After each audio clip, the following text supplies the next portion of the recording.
Buenas noches. Bueno, quiero aprovechar el tiempo para ir avanzando. Eh, todas las sesiones están siendo grabadas y van a ser puestas en nuestro sitio de YouTube, que era seguramente una pregunta y un comentario de algunas personas que por algunas razones o no nos pueden acompañar o no nos van a poder acompañar. Entonces van a tener posibilidad de tener el archivo para que ustedes puedan entrar a ver las sesiones en otro momento. De eso en principio. Segundo lugar, yo les envié la bibliografía básica del seminario. Se las envié el sábado. Espero que yo no tengo, hasta ahora vamos a completar ahora una base de datos de los asistentes a este seminario, así es que se las envié al grupo de chat que tengo, que construí ahí rudimentariamente, y espero que los demás invitados que ustedes han traído a las sesiones puedan haber recibido el material por parte de ustedes para que lo puedan compartir. La idea es que vayan leyendo los textos. Ya vamos a dar el orden en el cual iremos viendo y la perspectiva en la cual iremos viendo el asunto para que ustedes puedan también ir como organizándose en su tiempo para las lecturas. Y hay unas cuestiones de decisión que podemos ir tomando sin ningún problema, no esta sesión, pero probablemente sí la próxima, de poder trabajar. Mi aspiración es que las dos últimas sesiones, sobre todo, podamos trabajar dos o tres emociones ya de manera particular para ahondar un poco en el tema ya propiamente dicho. Pero para llegar allá y para llegar a tener una buena selección, lo que vamos a hacer es que avance un poquito el seminario y avanzando ustedes mismos y ustedes mismas podrán ir viendo como que les interesa también. Y veremos que para mí sería interesante ver también el interés de ustedes por explorar algunas emociones. No las vamos a poder trabajar todas, por supuesto. Este es un seminario que puede tener parte 2, parte 3, las partes que nos interesen, no hay problema. Solo que pues hay que darle lugar de alguna manera. Hay unas emociones que se han bautizado como básicas, etcétera, y otras pues son caracterizaciones que han hecho sencillamente en el saber de las emociones, especialmente desde la psicología, pero se puede tomar en estricto sentido cualquiera de las emociones y que tenga varias entradas de estudios, no solamente una de ellas. ¿Cómo está concebido el seminario para que lo volvamos nuevamente a repasar entre todos? La estructura del seminario normalmente va a tener siempre tres entradas, digamos, disciplinarias e interdisciplinarias. La primera entrada va a ser la entrada de la neurociencia hacia las emociones, y siempre este seminario va a tener mínimo unas 2 sesiones desde el punto de vista de la neurociencia. ¿Por qué es tan importante? Bueno, ya ustedes y yo lo veremos eh, en el curso de esas 2 sesiones. Siempre va a haber un lugar para trabajar las emociones desde la neurociencia. 1. 2, va a haber una entrada siempre entre lo filosófico y lo psicológico. El seminario siempre va a tratar de mantenerla para no perdernos pues, con la entrada que ha sido muy importante en la psicología. Bueno, con eso la psicología tiene muchas ramas, por supuesto, y vamos a tener que optar por algunas. Incluso dentro de las ramas de la psicología hay algunas que han privilegiado unas emociones y han dejado otras. Y eso también debe ser para ustedes muy diciente de por qué los saberes también se especializan en ciertas emociones y no en otras. Eso es importante que ustedes vean que en el estado de saber de este asunto, eh, pues depende mucho desde dónde se trabaja una emoción, etcétera. Asimismo, los campos de estudio van profundizando o sencillamente van dejando de lado. Y entonces una segunda va a ser filosofía y psicología y una tercera parte va a ser sociología. Siempre van a estar por lo menos esos 3 campos, habrán muchos más, pero creo que esos 3 campos, si uno logra hacer recorrido en esos 3 campos, logra tener, digamos, unas buenas bases y unos buenos elementos para discutir los temas de las emociones. ¿Dónde viene la pedagogía? En el recorrido de todos los campos. Yo estoy viendo un handbook con un amigo que es especialista en el tema. Creo que hacia 2014 salió un handbook que se llama Emociones en Educación, pero no me gustó. Y no me gustó porque las emociones que trabajaron para el campo de la educación fueron las de sensación de logro, etcétera. Todo lo que se hace en el ámbito escolar, que me parece una entrada bastante muy reducida, ¿sí? Lo podemos ver, yo se los puedo presentar a ustedes como parte de lo que se avanza en educación para tematizar algo de eso. Pero realmente para mí lo más sugerente es que, digamos, en términos de la educación, yo creo que cada una de estas entradas, la de la neurociencia, la de la psicología y la de la sociología, creo que nos dan ciertas claves en lo pedagógico que podemos nosotros ir desarrollando, porque realmente, pues yo me fui feliz a mirar el handbook que les digo y no, la verdad no le quisiera, además porque esos handbook gringos son de 900 páginas y cosas de esas, y para dedicarle tiempo, creo que el tiempo es muy importante para ver qué uno se dedica a hacer y qué no. Así es que no me pareció como muy valioso el tema, pero lo vamos a tematizar nosotros. ¿Cuál es la obligación de ustedes, los asistentes del seminario? Que hagan preguntas con entradas en la educación. Eso sí. Yo creo que el interés de muchos de los que son aquí docentes eh, es el uso hacia el lado de lo educativo, por supuesto, pero lo podemos ir haciendo y mi aspiración es que los diálogos nuestros, sobre todo que vengan para el campo de la educación, lo hagamos a través de preguntas y de comentarios que ustedes mismos y ustedes mismas hagan sobre el tema de las emociones como tal, en el ámbito educativo. Y si hay que hacer una exposición mucho mayor, la haremos. Eh, iremos viendo los intereses también, eso será importante en el seminario. Bueno, segundo, la bibliografía. Yo les he dejado a ustedes 3 libros, realmente 2 libros y un artículo. Me hubiese gustado que el tercer libro también fuera un libro completo, pero no lo he conseguido en electrónico. Así es que pues lo que conseguí, eso fue lo que les di y ya les hago la presentación de la bibliografía. Es una bibliografía absolutamente básica, pero la podemos ir completando de acuerdo con los intereses. Si a alguien le interesa la entrada de la neurociencia, podemos dar bibliografía. Si a alguien le interesa la entrada de la psicología, damos bibliografía, o de la filosofía, o de la sociología de las emociones, pues daremos, digamos, entradas bibliográficas interesantes que puedan a ustedes ayudar. El seminario es apenas, digamos, siempre serán cuestiones más introductorias que cualquier otra cosa. Los campos ya de investigación pues requerirán investigación. O sea, aquí no vamos a... Cada espacio tiene un lugar. El espacio de este seminario es un espacio para abrir y no para investigar, digamos, cosas de fondo, porque pues para eso mejor hacer una maestría o un doctorado sobre esto, que creo que vale la pena, pero digamos que en ese sentido no quiero tampoco exceder lo que sería un espacio de estos que es más de apertura a un campo, que es el campo de las emociones, que como ustedes lo vieron conmigo la vez pasada, pues es un campo realmente nuevo, es un campo que no tiene más de 30 o 40 años, si es que uno es demasiado generoso, aun cuando siempre las emociones se mencionaron muchísimo en todo el tipo de investigaciones, desde Aristóteles en adelante, pues Aristóteles con su retórica, ya ustedes pueden ver que ahí está todo el campo de las emociones, digo, siempre ha sido un tema de elaboración. Pero digámoslo ya que haya un campo de estudios que tenga una concentración, un eje sobre este tema, pues nada, eso tiene 30 años y esos fueron temas que comenzaron como la vez pasada, me esmeré por exponer, mucho más en el campo de la sociología de las emociones, que fue el primer campo. Y fue de la mano con lo que se llamó la contrarrevolución o la revolución más bien cultural de los 60, que creo que en eso hicimos algún énfasis la vez pasada también, y de por qué la revolución en el campo de las ciencias sociales sobre estos temas, que no dio solamente lugar a, pues al campo de las emociones, sino en general a las ciencias humanas, a las ciencias sociales las movió muchísimo.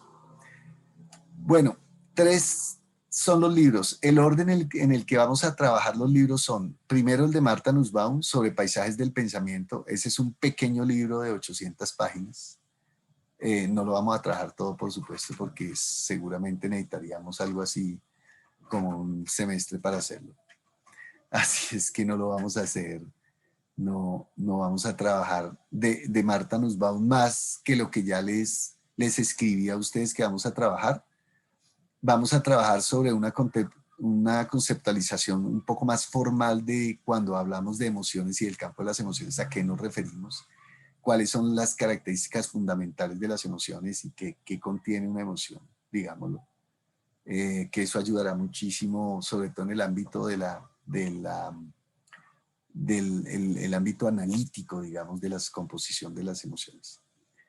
Y esa es como una parte componente importantísima. Esa es la primera parte, que son como unas, no sé, 50, 60 páginas, algo por el estilo. Que es toda la primera parte de Paisajes del Pensamiento de Martha Nussbaum.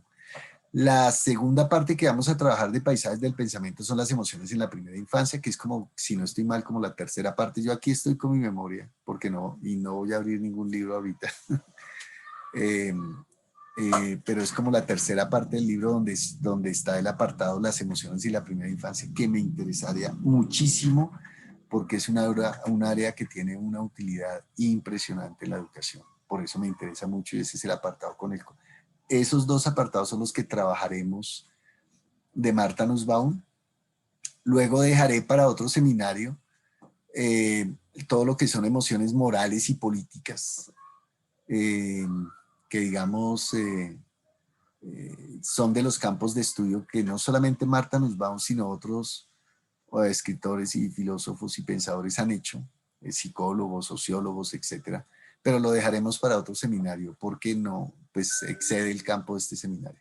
Así es que toda la segunda parte, toda la segunda gran parte de Paisajes del Pensamiento no lo vamos a tocar acá, pero pues para eso están los libros, ¿no? Para que ustedes lean y sigan y puedan continuar.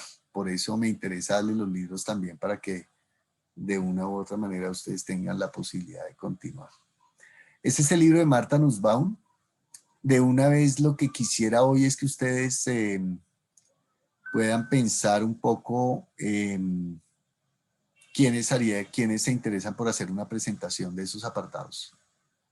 Este es un seminario y por lo tanto yo quisiera que algunos de ustedes puedan participar haciendo presentación y a quienes les interese el campo de la primera infancia, por ejemplo, pues sería muy bueno si hacen una presentación de los primeros, no sé, 2, 3 capítulos y otra persona que haga los otros capítulos. Y lo mismo pasa con el componente inicial de las emociones. Solo para que lo vayan pensando, si alguien ya quiere inscribirse de una vez, lo escriba en el chat, que estaré muy pendiente para que podamos ir mirando la exposición. No nos afana mucho porque la exposición será en 2 semanas, a partir de ahora. Entonces, nada, hay 2 semanas todavía para poderlo hacer, pero por lo menos ya, si no es esta semana, ya la próxima semana fijaremos bien las exposiciones y las ponencias que ustedes quisieran animarse a tener también acá. Así es que anímense, les invito a que traten de hacer su propia exposición también y para eso es este seminario, tiene también esa ventaja. Como aquí no hay notas ni obligaciones de ninguna clase, porque no es un curso obviamente formal en ningún sentido, lo interesante es que sí el interés tiene que ser el de la profundización y la formación de ustedes y la idea es que ojalá entre más lean, se esmeren, traigan preguntas y comentarios, muchísimo mejor para todos y para todas. Miren a ver quiénes se animan por el de Martha Nussbaum. Luego vendrá un segundo texto que quiero trabajar de la sociología de las emociones. Es el texto de Amor y Dinero, creo que es que se llama, que es un texto de una socióloga que se llama Arlie Hochschild. Escribe ese texto en los años 80, pero luego, no, perdón, en los años 90. En los años 80 escribe su clásico, pero en los 90 va a escribir este texto. Este texto es buenísimo, se lo recomiendo todo el texto. Son una colección de artículos que ella ha hecho durante toda la vida de su investigación como socióloga de las emociones. Arlie Hochschild es una de las más grandes investigadoras en la sociología de las emociones. Y este libro se llama La mercantilización de la vida cotidiana, creo que es que se llama así el libro, pero es una colección, como les digo, de diferentes artículos que ella escribe. El que vamos a ver aquí, que me encanta mucho, es ese que les puse allí. Ese sí es para una sola exposición, si alguien quiere anotarse en ese. Es muy interesante porque con Arlie Hochschild lo que yo quiero hacer es que ustedes se den cuenta cómo cuando se habla de las emociones desde las dimensiones sociológicas, las emociones, ustedes verán que no se instalan en los individuos. Pueden estar en los individuos, pero no son solamente los individuos, sino que va a haber digamos, un concepto que va a ser revolucionario en emociones, y es que las emociones circulan.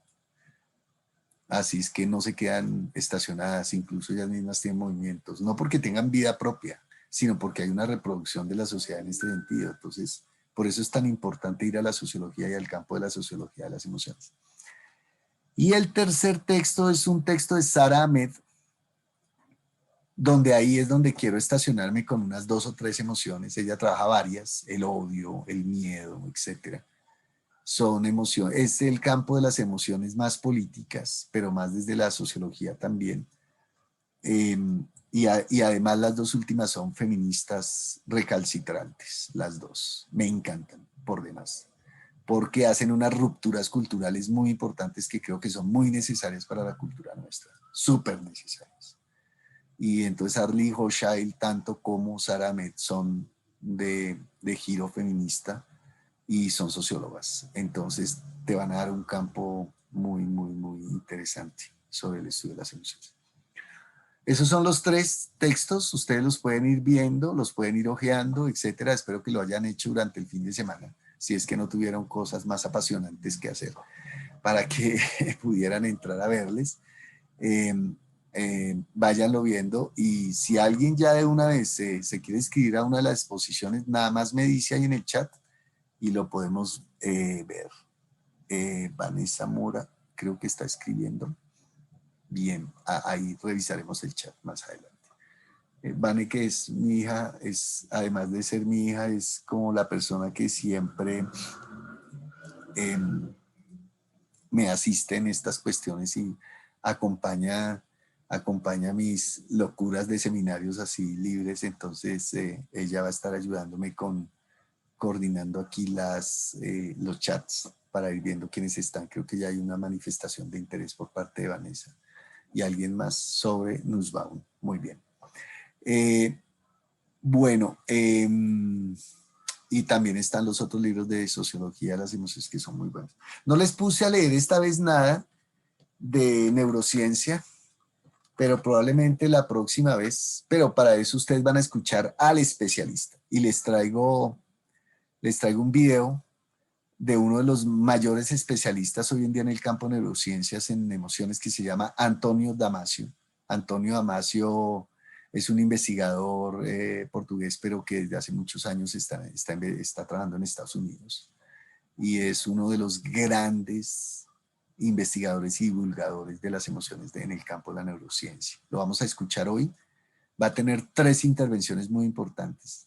El programa del cual extracté esta conferencia y este diálogo se llama Redes, se lo recomiendo. Redes es un programa español. Ustedes verán al presentador, eso es una maravilla. Les recomiendo mucho. En YouTube ustedes encuentran muchísimos programas de redes sobre estos temas, pero el que vamos a presentar hoy es desde el campo de la neurociencia, a una entrevista que le hacen a Antonio Damasio sobre el tema de las emociones y educación. Y con él vamos a iniciar esta noche. La vamos a partir en 3. Vamos a hacer los cortes. Por favor, anoten sus preguntas y comentarios, porque si no, no podríamos hacer una sesión como la de hoy. El video dura más o menos unos 50 minutos, pero lo vamos a seccionar porque la idea es que nosotros podamos tener la interacción de seminario y las preguntas abiertas. La de hoy va a ser sobre exclusivamente emociones, su funcionamiento, qué pasa cuando hay compromisos neurofisiológicos y el tema de las emociones, etcétera, y cómo se relacionan las emociones y otro tipo de lo que llamamos procesos psicológicos superiores, como el caso de la atención, la memoria, etcétera. Entonces va a ser bastante interesante que ustedes vean cómo hoy en día el saber de la neurociencia está vinculando todos estos campos.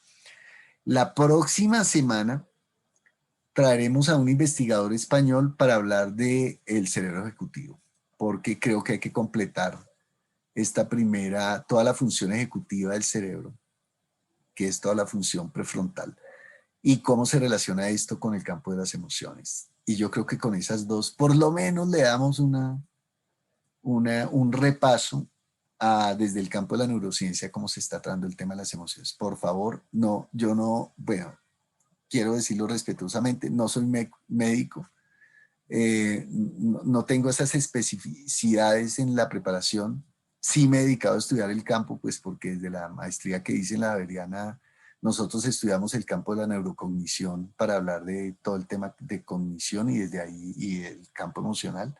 Y tengo una preparación básica sobre el tema, pero claramente les diré a ustedes cuando algo no lo sé, pues no lo sé. Y seguramente habrá que seguir leyendo, investigando entre todos los demás. Bueno, estamos listos. Preguntas o comentarios, porque vamos a iniciar con Antonio Damasio y su entrevista en el campo de las emociones desde las neurociencias. Vanessa, por favor, Vanessa Mora. Pues como nos estabas preguntando si nos apuntábamos de una vez para la exposición, estaba hablando con Andrea que nosotros queremos exponer de Marta Nussbaum, ¿sí? Perfecto, perfecto. ¿Cuál parte de Marta Nussbaum? ¿La primera más de conceptos sobre emociones y las características de las emociones o el de las emociones y la primera infancia? No Porque sé, Andrea, dos di. super apartados. Sería chévere la primera infancia, yo creo que nos incumbe un montón. Bueno, entonces primera infancia. Perfecto. Si quiere podemos dedicar unos minutos, tal vez la próxima sesión, si ustedes ojean todo lo de primera infancia y ven la manera como ustedes quisieran distribuirse la exposición, porque son varios capítulos los que hay ahí entre emociones y primera infancia con Marta Nussbaum. Son como unos, no sé, creo que 4 capítulos, 5, algo así. Entonces para que ustedes lo ojen y bueno, luego podemos hablar o ustedes mismas ya pueden ponerse de acuerdo ahí de cómo se distribuyen o si lo quieren hacer juntas todo, bueno, ya será cuestión más de organización de ustedes. Listo, entonces ya queda Gracias. es el tema. Gracias a ustedes por su participación e interés. Listo, vamos adelante entonces. Me regalan un minuto, ya pongo el video.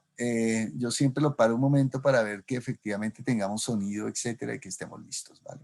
Podemos quitar los videos por ahora y los volvemos a activar, las cámaras las volvemos a activar cuando hagamos el primer corte para el diálogo. ¿Listo?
¿Sería capaz de explicarle a un niño la diferencia entre una emoción, que está en el cuerpo, y un sentimiento, que está en la mente? Las dos cosas son imprescindibles en redes dentro de unos instantes.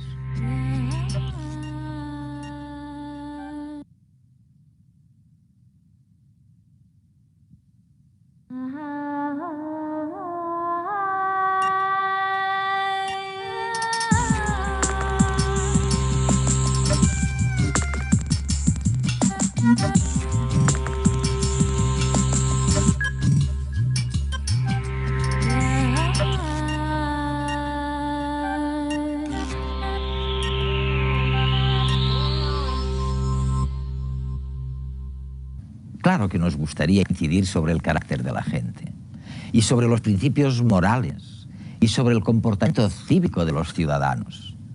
Pero la neurociencia moderna está descubriendo que nada de esto es posible. No solo que nada de esto es posible, sino que es un verdadero disparate pretenderlo sin estudiar la competencia emocional, lo que son nuestras emociones básicas y universales con las que venimos al mundo.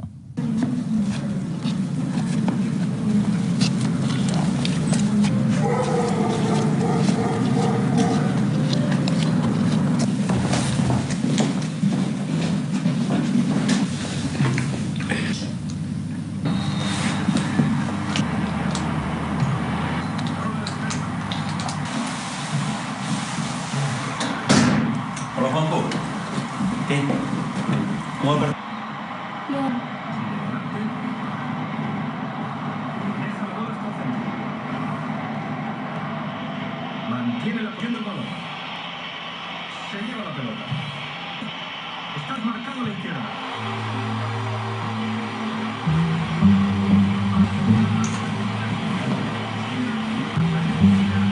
Juanjo, ¿tienes hambre? ¿Te preparo el zumo? ¿Lo quieres piña? ¿Lo quieres de piña? Tú no eres mi papá. Juanjo, ¿estás bien? Tú no eres mi papá. Juanjo, ¿te encuentras bien, Juanjo? ¿Quién eres? ¿Dónde está mi papá? ¿Qué pasa, Juanjo?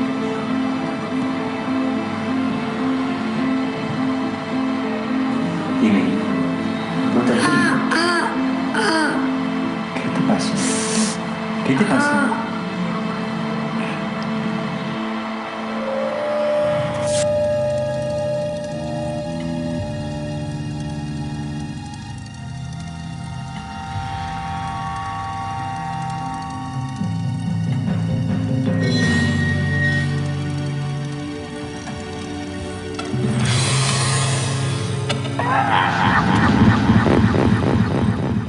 Un golpe certero, no excesivamente doloroso, pero lo suficientemente fuerte como para lesionar una zona clave del córtex cerebral, allí donde convergen dos tipos de información. Cuando Juanjo mira al rostro de su padre, dos vías distintas emergen del córtex visual.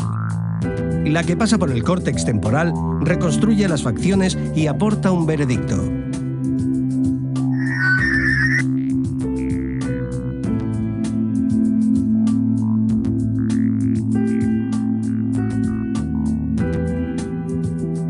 La otra vía pasa por la amígdala y le da a la imagen su valor emocional.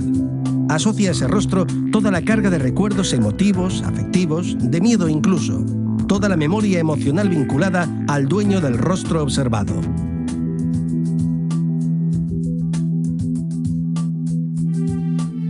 Las neurociencias revelan que la lesión en el cerebro de Juanjo impide a la hora de reconocer a su padre que la emoción y la cognición trabajen juntas, como suelen hacerlo en muchísimas situaciones.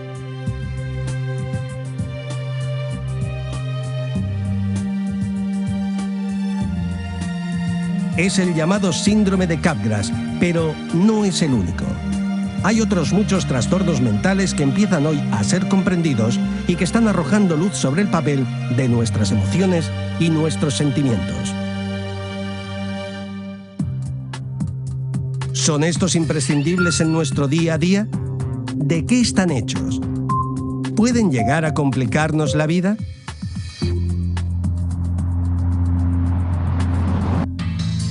Antonia Damasio ostenta la cátedra David Dornsight de Neurociencia y Neurología.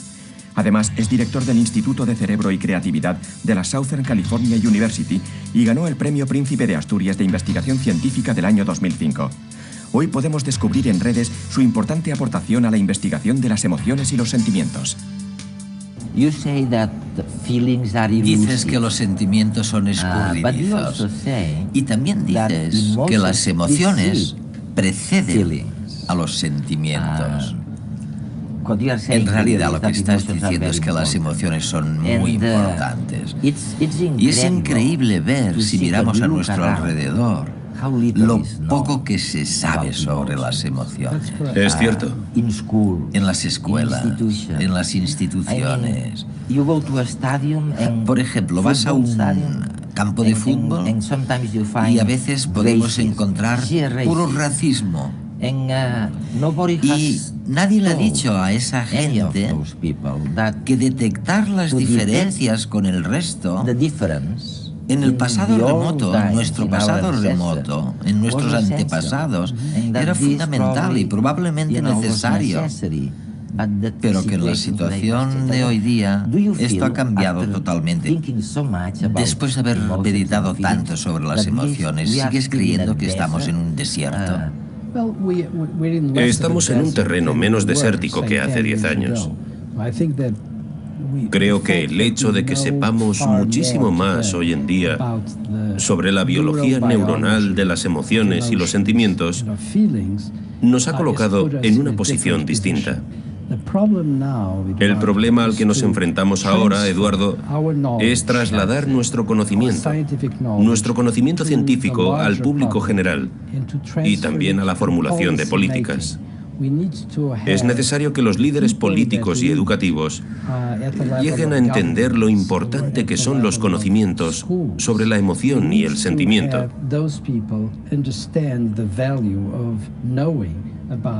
Porque muchas de las reacciones que nosotros consideramos tan enfermas, tan patológicas en nuestra sociedad, tienen que ver con las emociones, principalmente con las emociones sociales, y con la facilidad con la que se desencadenan esas emociones sociales y la manera en la que conducen a un conflicto social.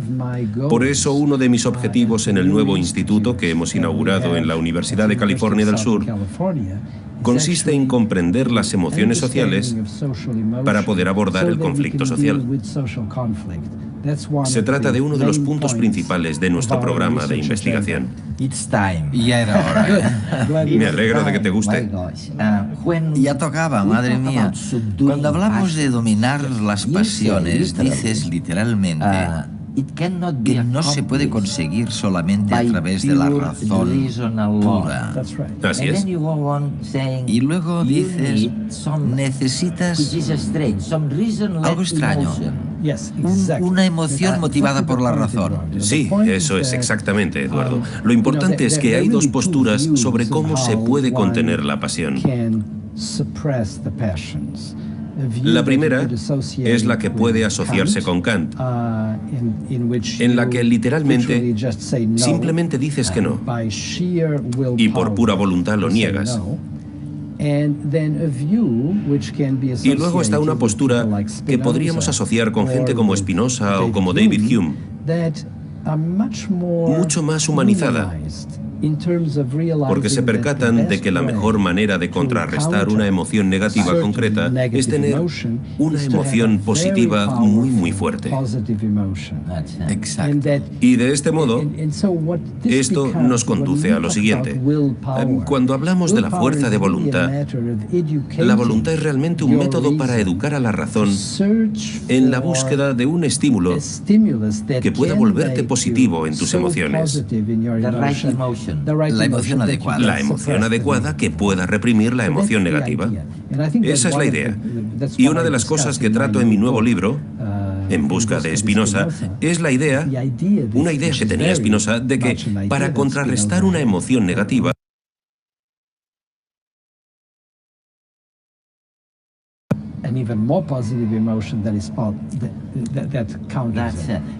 Esto es lo que es revolucionario, porque en el pasado se creía que las emociones debían suprimirse. Sí, que siempre eran malas. Debemos darnos cuenta de que las emociones vienen en todo tipo de sabores. Hay emociones buenas y emociones malas. Y de hecho, podríamos decir que el objetivo de una buena educación para los niños, los adolescentes e incluso para nosotros mismos en este momento, el objetivo de una buena educación es organizar nuestras emociones de tal modo que podamos cultivar las mejores emociones y eliminar las peores. Porque como seres humanos tenemos ambos tipos. Como seres humanos tenemos una capacidad positiva fantástica, pero también somos capaces de hacer cosas terribles. Somos capaces de torturar a otra gente, de matarla. Todo esto es inherente al ser humano. No es que algunos de nosotros seamos buenas personas y otros malas personas. Tenemos ambas cosas, así que el propósito de una buena educación y el papel de una sociedad próspera es permitir que se cultive lo mejor y se reprima lo peor de la naturaleza humana.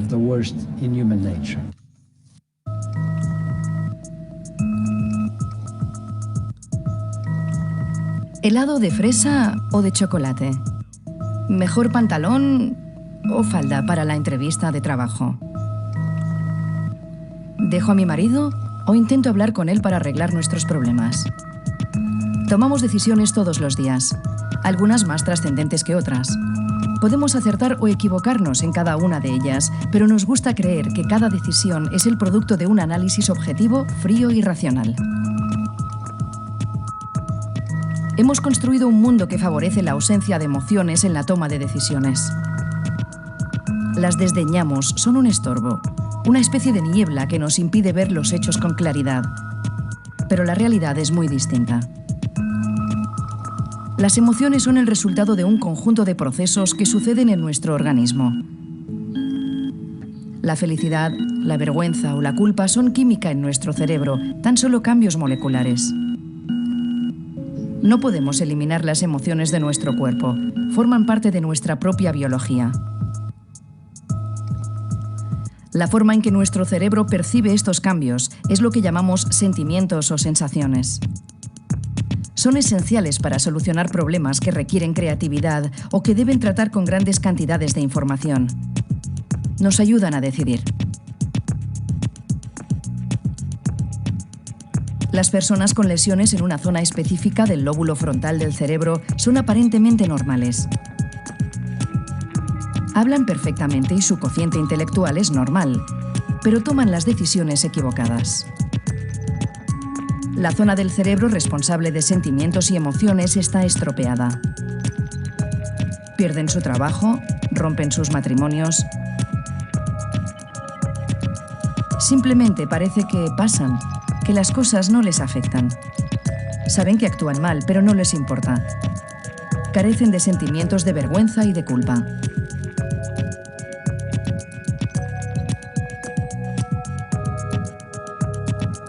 Aprender y recordar también son tareas mucho más simples cuando van acompañadas de una emoción.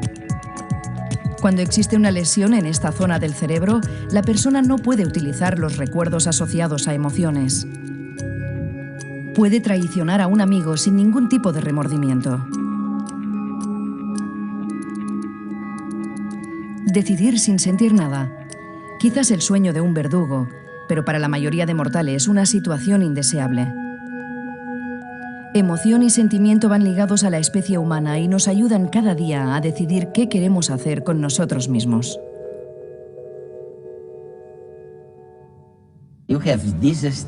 Al principio de todo tenemos este estímulo. Sí. Un estímulo que desencadena una emoción, pero estamos todavía en el cuerpo, ¿verdad? Sí, sí. Y luego afirmas que a través de medios complicados surgirá un sentimiento. Sí, surgirá. Y esto ya es un asunto de la mente. Exacto. ¿Qué quieres decir exactamente? Bueno, esto es muy interesante y por eso es tan importante distinguir entre la fase de la emoción y la fase del sentimiento.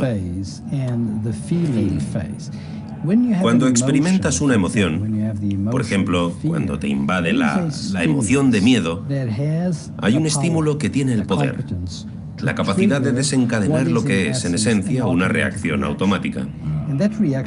Y esta reacción, por supuesto, empieza en el cerebro, pero luego pasa a reflejarse en el cuerpo, ya sea en el cuerpo real o en nuestra simulación interna del cuerpo.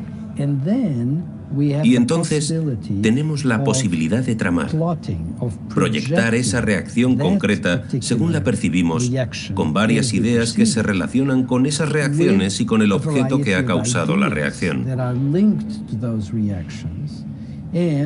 Cuando percibimos todo eso, es cuando tenemos un sentimiento.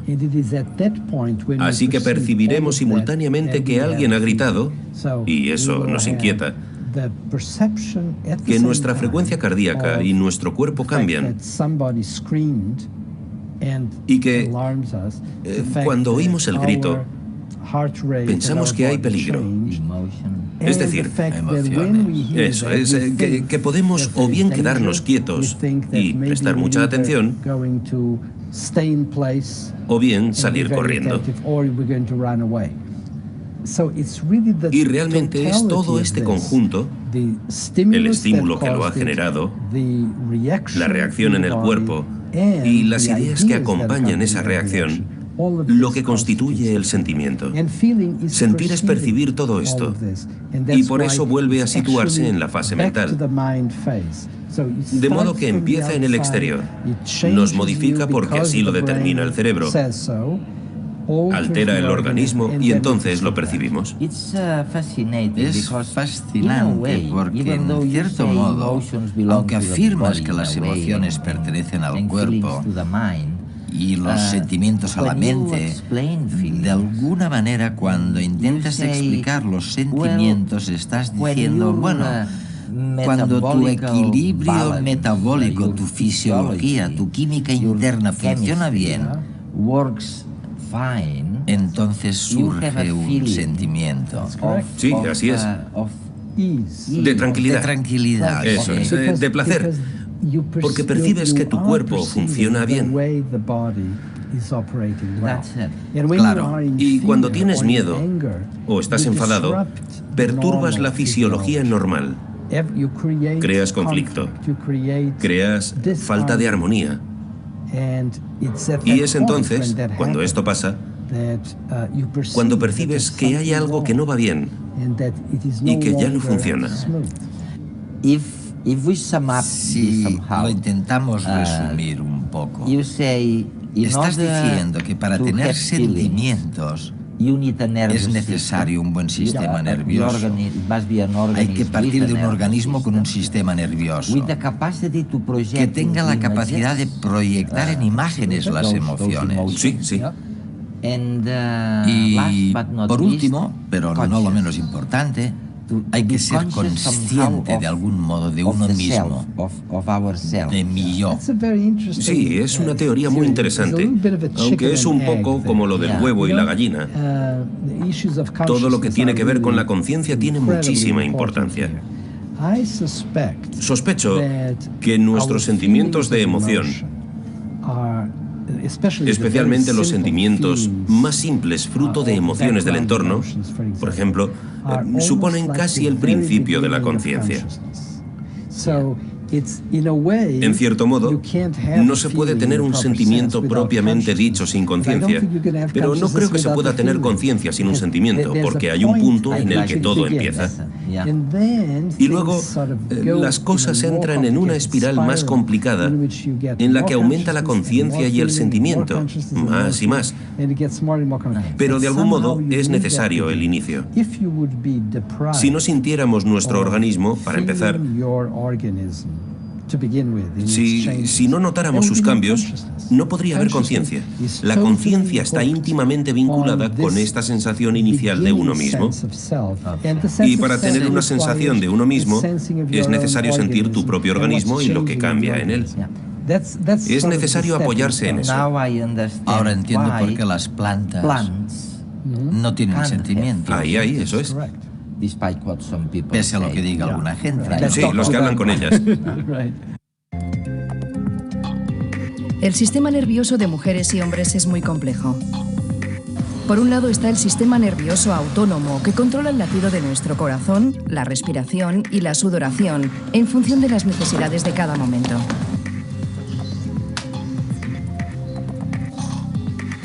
Por otro lado, debajo de la corteza cerebral, tenemos el sistema límbico. Él es el responsable de nuestras emociones. Su actividad se dispara cuando nos enfadamos. Autónomo y límbico están comunicados. Al cabo de unos segundos del inicio de una discusión, el sistema autónomo se activa. El pulso y la respiración se aceleran. Me encanta este ejemplo porque guarda relación con mi vida y con la de muchos otros. Muy bien.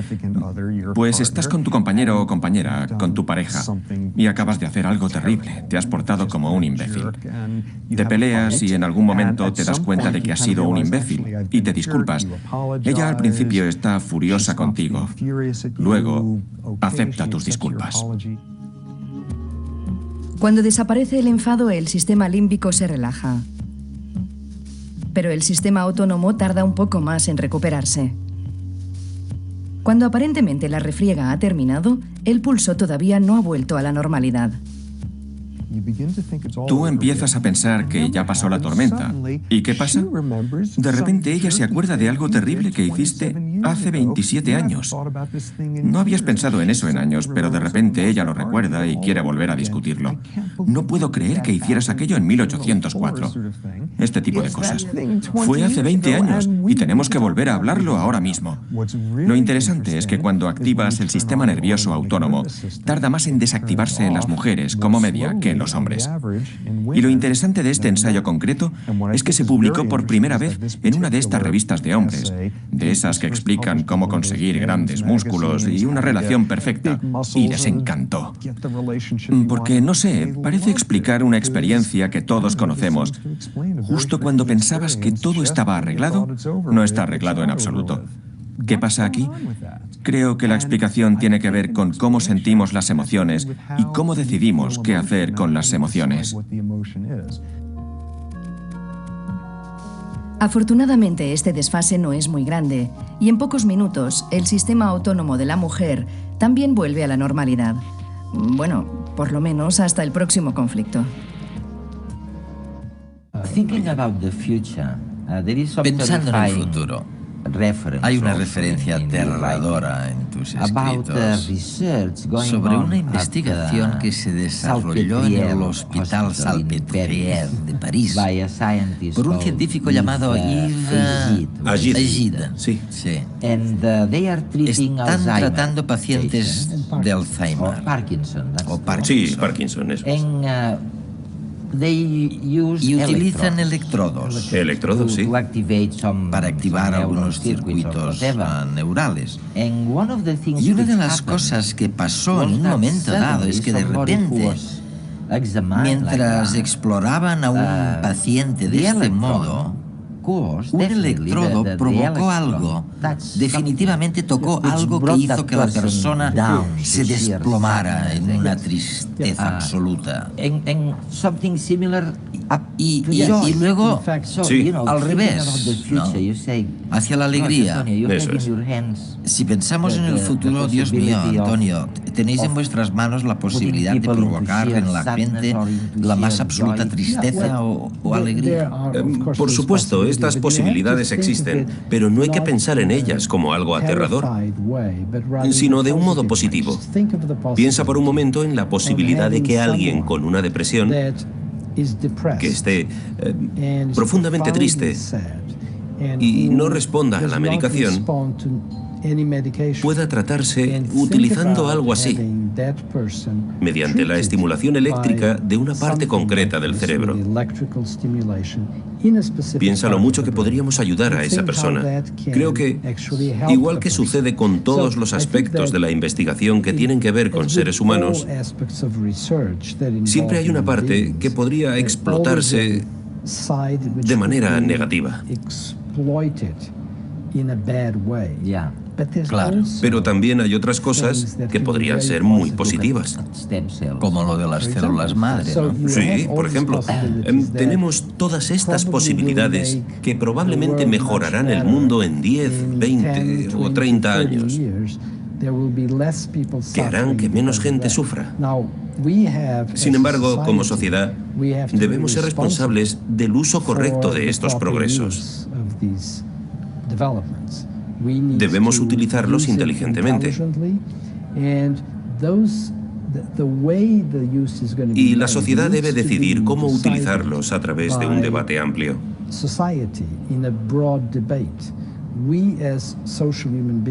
Como seres humanos sociales, somos responsables de dar un buen uso a los resultados de la investigación, de impedir el abuso, el uso incorrecto y de hacerlo de tal modo que ayude lo máximo posible a la humanidad.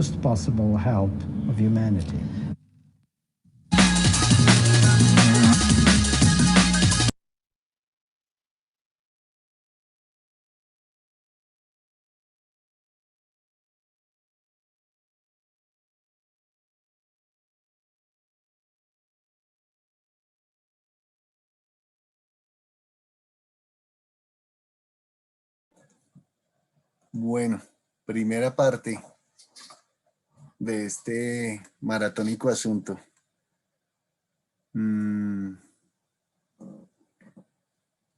Comentarios, preguntas. Yo no quiero en principio hacer comentarios por ahora, sino escucharles a ustedes si tienen preguntas o comentarios sobre lo que les generó esta primera intervención en la entrevista con Antonio Damasio. Los libros de él todos se consiguen hoy día felizmente en español. El primer libro de Antonio Damasio se llama El error de Descartes. Luego hay otro que se llama Sentir lo que sucede, que es donde él explica esa diferencia entre emociones, sentimientos, etcétera. Sentir lo que sucede es un libro interesante. Luego sigue En busca de Spinoza. Y hay otro libro que se llama Y el cerebro creó al hombre. Todos esos son textos que Antonio ha escrito sobre grandes apartados de este tema. Solo les quiero dejar ahí la bibliografía por si les interesa mucho más ahondar en estos temas, ¿no? Comentarios, preguntas.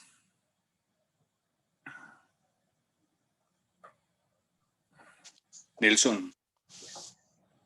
Adelante, Nacho. Yo recuerdo, Nelson, hace mucho tiempo que contigo también abordábamos un tema.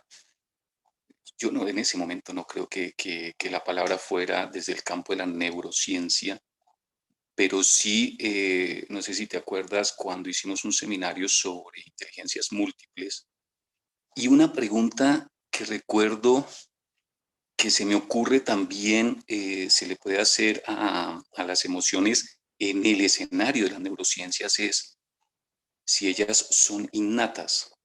Me acuerdo que la pregunta la hacíamos sobre la inteligencia, evidente, o las inteligencias, pero ahora escuchando en el video y recordando algo de unos casos también que expone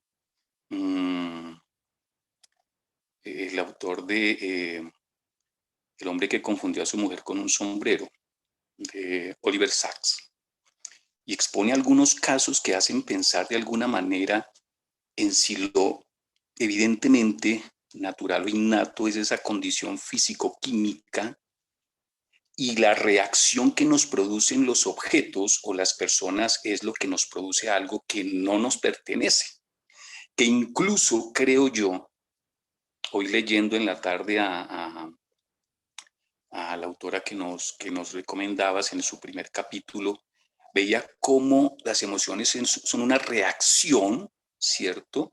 Y que muchas veces el objeto de esa reacción propia, mía, no me pertenece, sino que ha sido construida alrededor de la experiencia que yo he vivido, bien sea con objetos, bien sea con personas, bien sea con animales, bien sea lo que de alguna manera se suma a lo que yo puedo llamar mi existencia.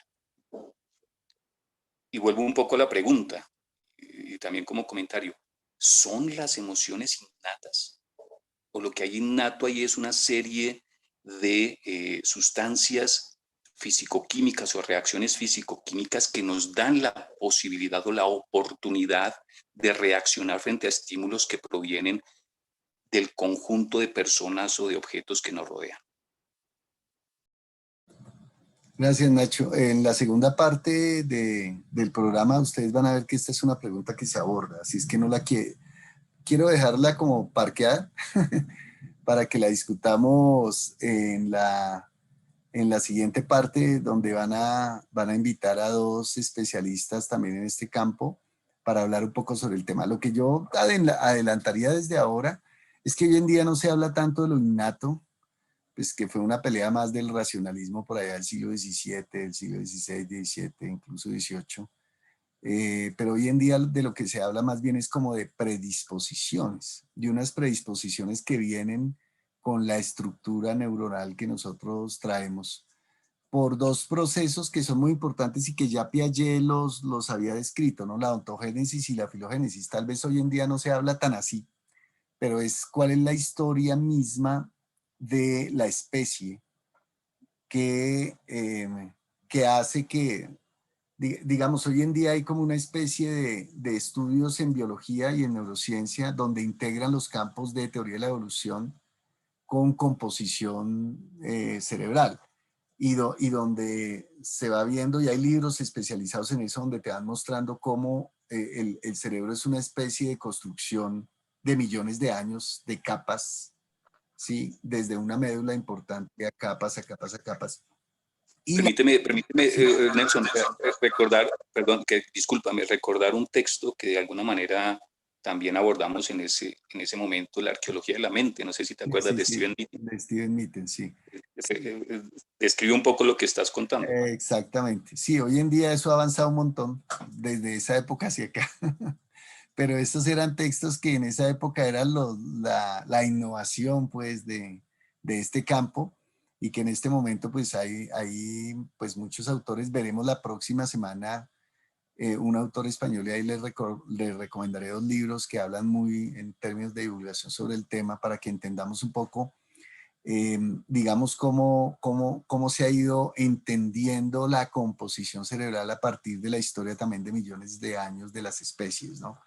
Y que hoy en día incluso se hacen divisiones de animales inferiores, animales superiores y hasta llegar a los mamíferos superiores, donde tal parece que una vez que las estructuras neuronales se van complejizando, las emociones con ellas se va complejizando y se va complejizando el campo, hasta llegar al complejo ya como lo explica Antonio Damasio, que no solamente ya depende de lo que se siente en un momento determinado por la irrupción de un asunto, sino de un objeto, como sea, sino también de la forma como nosotros reflexionamos y percibimos lo que nos está pasando. Ese doble proceso, el de percibir lo que pasa y percibirnos con lo que pasa, son 2 procesos bastante complejos hoy día, ¿sí?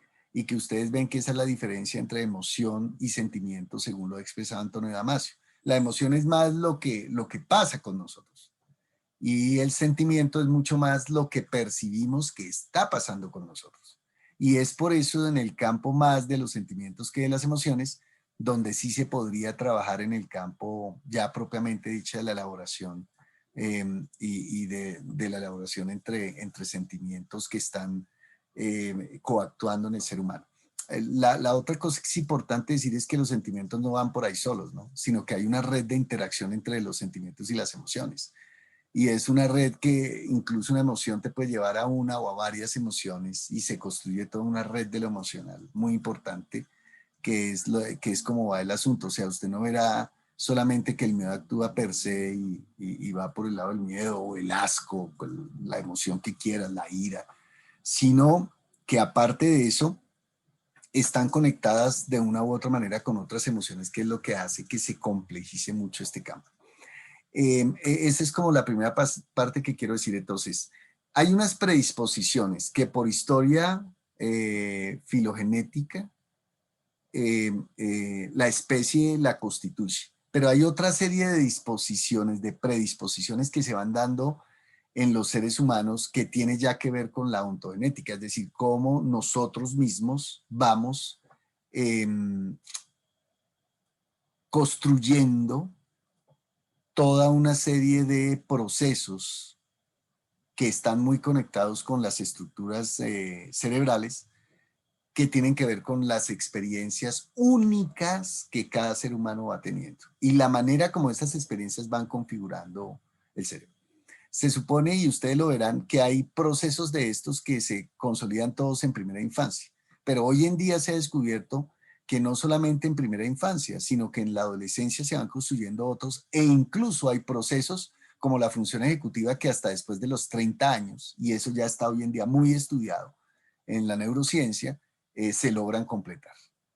Y que a veces, si nosotros no entendemos también cómo se van complejizando este tipo de procesos, uno puede pedirle a la gente cosas que definitivamente no está en capacidad de hacer. Pero en la ontogénesis suceden dos cosas, ¿no? Que lo verán ustedes aquí, vamos a ser muy reiterativos en el seminario, pero por ejemplo, emoción y memoria van muy conectadas. Y entonces, lo que a ti te pasa no solamente para el momento en que te pasa, sino que te va a cubrir toda la vida. Y probablemente la mayor capacidad que uno tiene de memoria la tiene por parte de las emociones. Y por eso ustedes verán que nosotros recordamos normalmente más lo malo que lo bueno. Pero eso tiene que ver es con las experiencias de las emociones que siempre te traen a colación, digamos, esas experiencias que hacen que nosotros seamos lo que somos, ¿no? En términos de la memoria y de los procesos de la memoria, pero están muy conectados con las emociones, más de lo que uno cree, más de lo mismo los procesos de atención, lo que es atención, memoria, capacidad de decisión, etcétera, van muy conectados con lo que realmente está pasando con las emociones. Pero volviendo un momento más a tu pregunta es, ¿quiénes somos nosotros? Es cómo se va construyendo el campo de las experiencias donde las emociones juegan un papel fundamental. Lo que somos, lo somos a partir de esas experiencias que van configurando nuestra vida. Que no es solamente la experiencia de lo que nos pasa, sino la experiencia que está cruzada por la cultura. Porque como lo vamos a ver, sobre todo en la sociología, la cultura va a jugar un papel muy importante, y eso con Marta Nussbaum también lo veremos un poco, que las emociones se van configurando con la cultura también. Entonces eso que a veces uno dice es que yo no le quiero transmitir mis miedos a mis hijos o a mis hijas, hay mucho de cierto en eso, porque las emociones circulan justamente.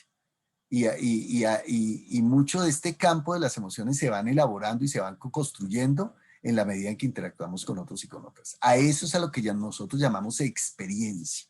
La experiencia entonces es mucho más rica y más amplia. Me refiero a la experiencia humana.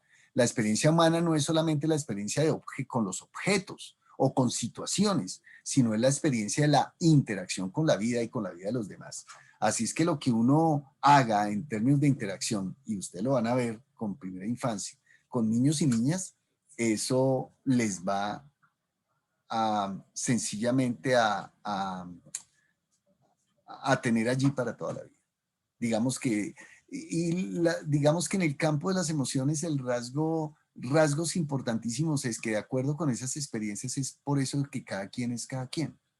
O sea, nunca se había podido explicar de tal manera los fenómenos de identidad humana, sino cuando entró el campo de las emociones. Apunte cognición, eso no fue posible. Pero las identidades, es decir, ¿quiénes somos nosotros? Es una historia enormemente compleja con lo que nos ha pasado en la vida y la forma como las emociones han acompañado esa experiencia vital. Entonces, digamos que apenas nosotros estamos iniciando un recorrido que va a ser en exploración, pues un componente fundamental de la vida, sencillamente. Pero lo que hoy en día se dice no es que las emociones sean innatas, solo que hay una serie de predisposiciones, tanto en lo filogenético como en la historia del ser, es decir, en la ontogénesis nuestra, cómo se va a ir construyendo la vida, y ahí aparece voilà, cada quien, ¿no? Y por eso somos seres humanos tan distintos, incluyendo por ejemplo, los gemelos idénticos y cosas de esas, que es lo que hace que cada uno de ellos sea distinto, aunque pueden tener predisposiciones genéticas iguales, el mundo de vida, de experiencia. Ahí le marca la vida a la gente, pero totalmente. Y el cableado cerebral se va haciendo con las experiencias humanas. Eso es lo que también se ha descubierto con estos temas de cerebro. Antes se pensaba que el cerebro, una vez constituido, etcétera, iba a permanecer así para toda la vida. No es cierto. Hay una serie de procesos, hoy en día el más importante de ellos es el de la plasticidad cerebral, que hace que el cerebro se acomode. ¿Sí? Y ustedes verán que cuando hay accidentes, sobre todo accidentes cerebrales, el cerebro tiene una alta capacidad de irse acomodando y tiene un amplio sistema autónomo para poderse ir acomodando a los procesos que van a conservar la vida. Por ejemplo, estas funciones autónomas como el respirar, por ejemplo. Esa es la última que el cerebro irá a perder. Imagínense ustedes un organismo vivo que pierda la capacidad de poder respirar. ¿Me entiende? La vida se acaba en el instante siguiente, pero ya. Entonces, digamos que lo que hace el cerebro es que cuando hay compromisos en accidentes, etcétera, él va como cerrando, ¿no? Procesos y procesos y procesos. Por eso a veces primero se da la memoria y se dan otras cosas que las funciones básicas, porque es las que van a mantener la vida. En ese sentido, los organismos vivos tienen una serie de sistemas muy complejos que, wow, uno dice, uff, esto es de seguir contemplándolo, ¿no? Tiene mucha cosa. Pero es más predisposición, más que innato hoy día. Se habla un poco más así. Bueno, más comentarios. Si hay por ahí otro, y nos vamos a la segunda parte. Yo quería Dale, Gonzalo. No, pues, a ver, por experiencia y por estos sentimientos, entonces se cede, y por nuestra cultura se le cede la palabra a las damas. No, yo solo quería decir algo muy corto con relación a la emoción y el sentimiento. Podríamos decir que la emoción de pronto sea algo más de una fuente más interna, y el sentimiento de una fuente más interna que pues que viene afecta adentro, pero que de pronto tiene un origen más afuera. Y si también ahí cabe la diferencia del estado de ánimo que mencionaba un poquito Marta Nussbaum. Eso era como de lo externo, lo interno, y el estado de ánimo ahí también. Sí, sí, correcto. Más o menos va por el mismo lado la ruta, ¿no? Es una ruta de captación, de elaboración más interna y de salida un poco, pero todo eso es, digamos, eso que a veces, digamos, mucho de esto se desarrolló con la inteligencia artificial en los años 70 y 80. Este tipo de procesos, ¿no? De entrada, elaboración, salida, que son como los procesos computacionales más clásicos. Pero, pero el cerebro no funciona como un computador. De hecho, hay cadenas de realimentación que hay entre lo externo, lo interno y lo más interno, que puede volver a generar cuestiones de salida, ¿no? Entonces, porque no todo es un proceso lineal, sino que es un proceso más bien en espiral. Tú te diste cuenta la explicación que hizo Damasio sobre una espiral que hay entre la emoción, la conciencia, el sentimiento, vuelta a la emoción, y es una espiral que se va realimentando. Más bien es así que funciona, ¿no? Y por eso ustedes verán que una persona perfectamente puede no salir de una crisis emocional porque se está realimentando su sistema, con sus recuerdos, con sus frustraciones, etcétera. Y entonces lo que hace es seguir realimentando un sistema que, de no parar, seguirá en una profundidad hasta que puede perderse en otras orillas de emociones fuertísimas, ¿no? Entonces, digamos, lo que es más, en lugar de ser tan lineal, es más de espiral, ¿no? Y de realimentación. Los sistemas se realimentan. Sí. Bien, es decir, lo que quiero decir con esto es que existe ese proceso de entrada, elaboración, salida, existe, solo que se realimenta, que no es solamente esa linealidad la que está. Ok, vale. Gonzalo, y cerramos. Sí, gracias, buenas noches. Pues yo quería decir que las emociones van muy ligadas al desarrollo evolutivo del cerebro. De acuerdo a muchas investigaciones, cómo se ha desarrollado el cerebro capa por capa, nosotros todavía conservamos muchos de la información genética primaria. Sí, se dice que tenemos todavía un cerebro reptiliano, y ese cerebro pues es el que está ligado precisamente a las emociones instintivas. Por eso es que se dice que las emociones son instintivas y que van, pues en cierta forma están desligadas del pensamiento y del conocimiento. Sí, que el conocimiento, el pensamiento es algo que de pronto nosotros podemos manejar a partir de cierta información, mientras que las emociones, que es algo instintivo, son dominadas precisamente por ese pensamiento. Entonces, yo creo que sí hay una parte innata del desarrollo de las emociones, que va ligada precisamente al desarrollo evolutivo del cerebro a través de muchos años. Las emociones van ligadas también a esa parte de la experiencia y esa experiencia se da solamente a partir de un contexto cultural, histórico, temporal, ¿sí? Porque lo que yo siento, hay ciertas emociones, digamos, a partir de ciertas culturas que si yo, digamos, la muerte de una persona, para ciertas culturas es una alegría. Esa emoción, ese sentimiento y esa alegría, porque pues según ese tipo de culturas, por ejemplo, las haitianas, ellos sienten que se liberó, ¿sí? El alma se liberó de esta forma material y ya va a estar, es libre y puede alcanzar un estado de paz, mientras que para nosotros, en nuestra cultura occidental, la muerte de una persona está reflejada en un sentimiento de tristeza y de pesar. Entonces, los sentimientos están ligados precisamente a una cultura y están ligados, lógicamente, también a un tiempo, lo que pensábamos seguramente mucho tiempo atrás, digamos, acerca de la mujer, esas emociones acerca de la mujer, en estos tiempos, tanto la mujer como el hombre ya no pensamos igual, ¿sí? Que la emoción yo creo que la cultura, en la cultura griega, greco-romana, el ver a la mujer, si un greco-romano de esos tiempos pudiera vivir en nuestros tiempos, una mujer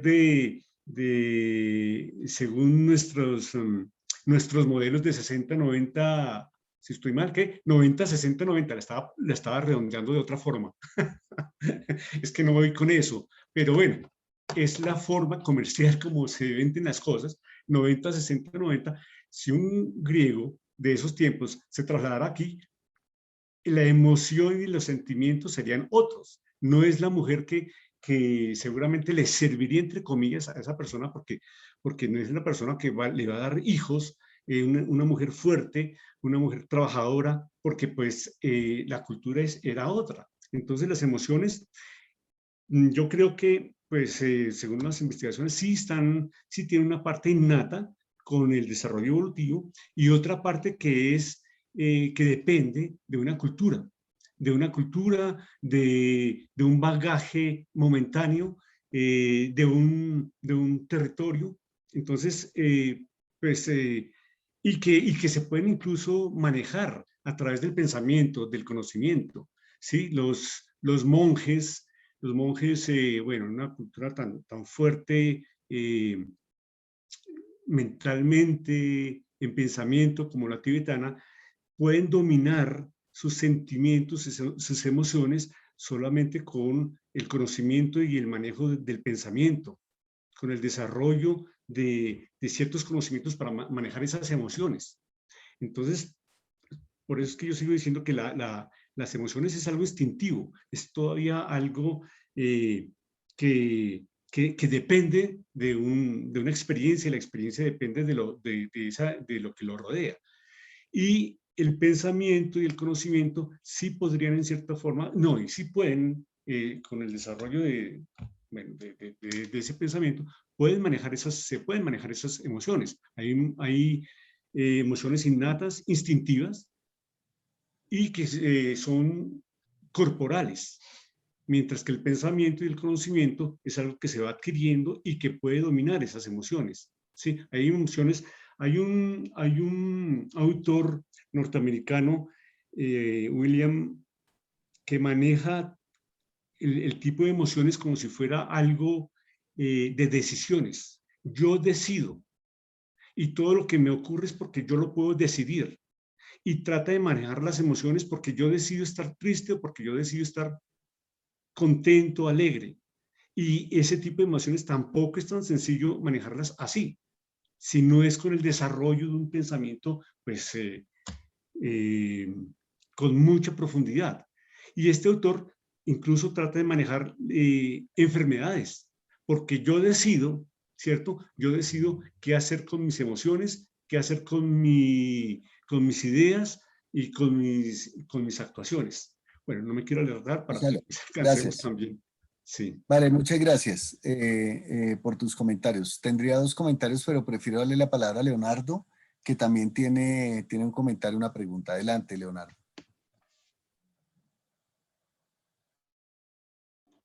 Bueno, muy buenas noches a todas. Como podrán darse cuenta, pues no es Leonardo, ¿no? Lo que pasa es que cambié de computador y aparezco con el nombre de Leonardo. Pero muy buenas noches a todos y a todas. Mi nombre es Luz Mary Rico. En la sesión anterior no los pude acompañar, pero pues hoy es un placer acompañarlos. Fascinante el video y todo este concepto y todas estas construcciones que nos ofreces a través de ese video. A mí me parece realmente fascinante todo lo que pude extraer de Damasio. Y yo, pues a mí me quedan como algunas cosas que obviamente se convierten como en retos frente a este tema de las emociones, ¿no? Yo soy maestra, soy docente y, por ejemplo, me cuestiona mucho. En este momento estoy trabajando con niños de grado 8º a 11, niños que hoy enfrentan, tengo una cantidad de niños en este momento bajo condición médica hospitalaria por depresión, ansiedad y por trastornos emocionales. Y eso se convierte, eso es como lo que me ha llevado un poquito a meterme más en esta preocupación de lo emocional y a querer enfrentar esto ya desde el conocimiento y no solamente también desde mi propia emocionalidad.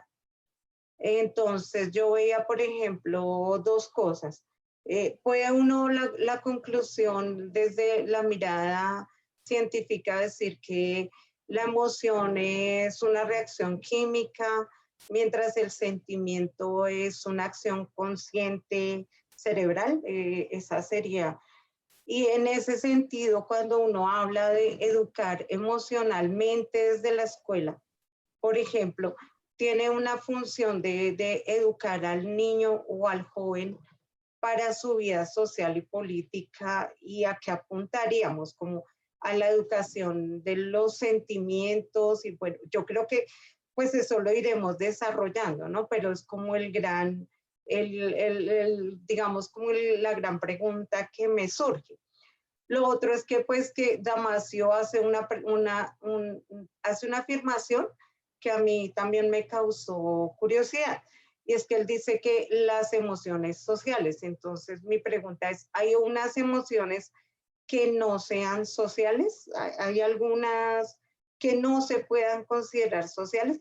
Y partiendo de esa pregunta de educar emocionalmente es para la habilidad social y política y moral, ética, moral del ciudadano. Por ejemplo, cómo se nos plantea, por ejemplo, desde competencias ciudadanas por el Ministerio de Educación.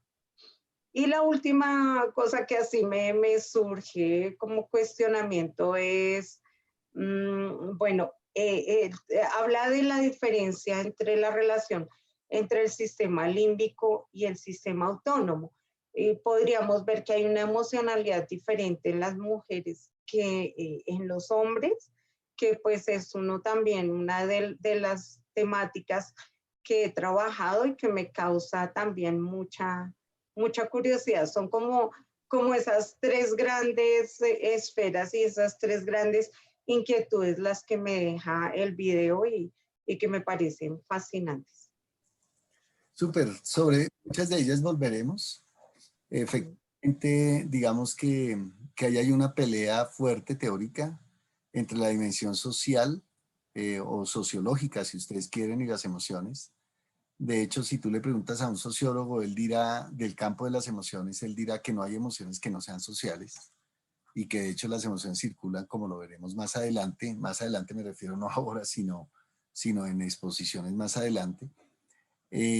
Así es que, digamos, lo que de entrada lo que uno capta es que hay diferentes enfoques. El enfoque de Damasio, es decir, hay unas emociones que pueden ser muy, digamos que el campo de las emociones es muy personal en la medida en que solo le pasa a quien le pasa y se desarrollan una serie de desencadenantes químicos. ¿cierto? ¿Y eso a quién le pasa? Pues a la persona que le pasa. Entonces, en ese sentido, digamos, si tú vas a Antonio Damasio desde el punto de vista neurocognitivo, pues le pasa solo a quien le pasa, es decir, el sistema autónomo se te dispara, el pulso, la respiración, etcétera, pero también una serie de neurotransmisores que comienzan a activar funciones cerebrales importantes, etcétera. Y lo que va a decir Antonio Damasio es que esa es la primera parte de las emociones, efectivamente, como tú lo has señalado. Pero digamos desde las dimensiones sociológicas lo que te van a decir es, bueno, pues chévere que eso sucede, pero a nosotros no nos interesa eso, nos interesa saber qué realmente es lo que está sucediendo con la persona y cuáles son sus determinaciones siguientes. Ah, bueno, entonces ese es otro campo distinto, que es la segunda parte, que es la parte ya de la elaboración propiamente dicha, y de cómo se conecta lo que yo estoy sintiendo con la forma en que fui educado, con las experiencias que tengo y la cultura que me rodea. Entonces creo que ese es otro campo, digamos, importantísimo que se ha ido añadiendo al campo de las emociones, y es que justamente hay muchos más componentes sociales y culturales de lo que uno mismo se ha dado cuenta en el asunto de las emociones, y que funciona inversamente también, es decir, las emociones funcionan para el campo de la cultura, etcétera, como el campo de la cultura hacia las emociones. Digamos, ahí hay una serie de realimentaciones que la veremos en sociología de las emociones, cómo es que funciona este campo, cómo es que se hacen las compensaciones en términos de esas circulación de emociones que hay, y digámoslo, yo lo dejaría ahí por este momento, porque si tú le preguntas a Damasio, Damasio dirá ya lo que dije, ¿cierto? En el campo entre las emociones con las, digamos, la forma como se desatan en el sistema nervioso, y por ahí usted puede seguir una cadena de mecanismos fisiológicos y neurofisiológicos que se desarrollan. Ese es un campo importante para la neurocognición, y ellos te lo explicarán así. Pero lo que te va a decir el campo de las ciencias sociales es que eso es necesario, pero no es suficiente para explicar todo el componente emocional, sobre todo el que Antonio Damasio va a llamar de los sentimientos. Porque en los sentimientos ya hay una serie de elaboraciones que van mucho más allá que solamente explicarlo a través de los sistemas autónomos, etc. Lo que sí está claro también en lo que es muy fuerte el campo neurocognitivo es en ir descubriendo que hay partes estructurales del cerebro que hacen que ciertas emociones se activen o se desactiven. Ustedes se dieron cuenta en el video cuando el accidente del niño, etcétera, y hubo una localización entre dos lóbulos, todo ese tema. Es un tema que hoy en día está muy trabajado. Lo mismo pasa con el autismo, por ejemplo, que sin necesidad de compromisos por accidentes, sino que si un niño nace con ciertos compromisos en funcionamiento cerebral, puede dar lugar para comportamientos autistas, etcétera. Entonces, digamos que ahí es la neurocognición tiene eso muy fuerte, y para el campo de interés tuyo, que a ti te ha tocado trabajar mucho ese tema, por eso ahí el campo de la medicina con la sociología y la educación va muy de la mano. Nadie puede a punta de educación mejorar el funcionamiento de un niño o una niña si hay compromisos estructurales neurológicos. Ahí el campo de la medicina va a seguir siendo muy importante.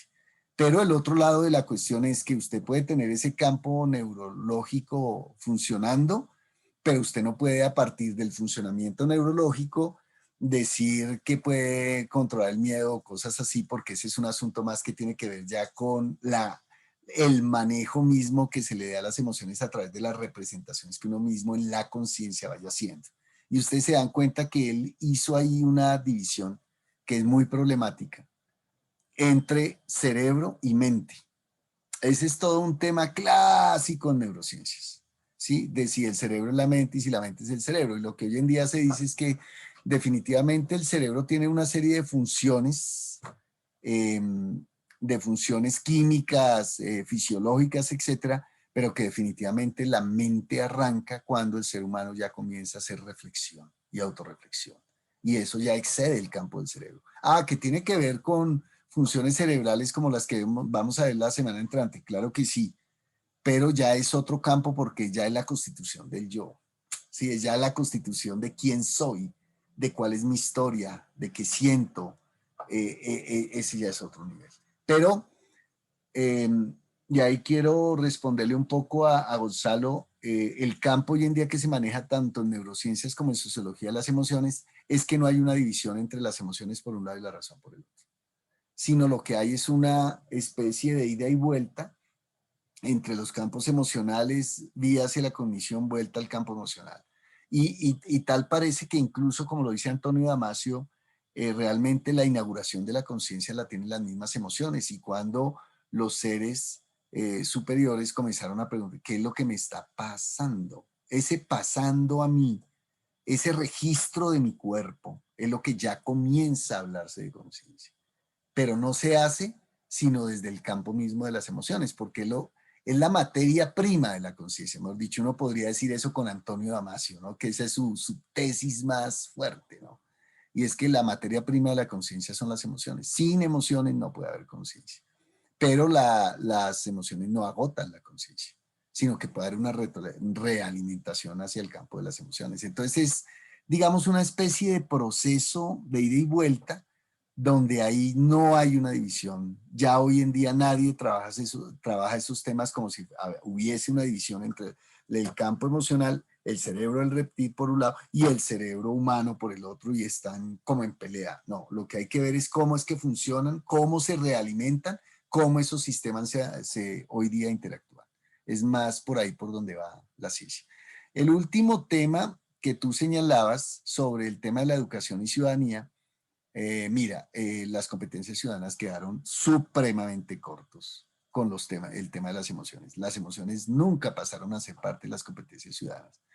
Es un tema que ahora se están trabajando más en clave de los temas de educación para la paz, porque fue con el tema de educación para la paz donde comenzó a, digamos, a tener ya mucha más entrada los temas de conflicto armado, de víctima, de la memoria, del dolor, del sufrimiento humano. O sea, por ahí es que está comenzando a entrar en educación de ciudadanía hoy día los temas, digamos, este campo de las emociones, pero más desde los estudios de paz que desde las competencias ciudadanas, porque esas fueron competencias ciudadanas muy rawlsianas, muy habermasianas. Y lo digo porque pues mis maestros, que fueron los que hicieron esas competencias ciudadanas en los 90, pues yo recibí clase con ellos de todos estos temas de educación ciudadana y política, por eso te lo digo tan firmemente, ¿no? Pero ya educación para la paz, digamos que son temas mucho más de 2014, 2015, 2016, que tienen por detrás todos los estudios en memoria, que no corresponde solamente al Centro Nacional de Memoria Histórica ni nada por el estilo, sino que tiene todo un trabajo hoy en día en estudios mundiales sobre temas de la memoria anamnética, etcétera, de la hermenéutica misma, vienen de otros campos. Fue lo que nutrieron hoy en día el campo de educación para la paz, porque hay víctima, hay culpa, hay resentimiento, hay indignación, hay ira, hay orgullo. O sea, estos son hay frustración. Todos estos son los elementos que hoy día acompañan las competencias ciudadanas. Y que si usted va a los lineamientos de competencias ciudadanas de los 90, pero pues nadie hablaba de eso, por supuesto. Esos son temas muy recientes y que se trabajan más desde Educación para la Paz. Esos serían mis comentarios por ahora sobre estos temas. Gracias, Luz, por tus comentarios también. Bueno, si les parece, aunque ya tenemos poco tiempo, vamos a ver hasta dónde podemos ver el video. De todas maneras, ustedes lo pueden ver y repasar. No vamos a tener más que esta sesión, así es que nos queda toda la segunda parte de emociones y educación para que ustedes la puedan ver, y probablemente lo que yo les sugiera a ustedes es que abriendo el seminario la próxima semana podamos hacer comentarios. Yo les puedo dejar el link en YouTube, pero ustedes lo pueden encontrar ahí en YouTube. Si ustedes en el buscador de YouTube buscan redes educación emocional Antonio Damasio, ahí ya les aparece el video. Es muy sencillo, muy fácil, y ustedes tendrán un buen recurso para seguir profundizando. Bueno, vamos con la segunda parte hasta donde podamos, y ahí hacemos un cierre del seminario de hoy. ¿Les parece? Bien.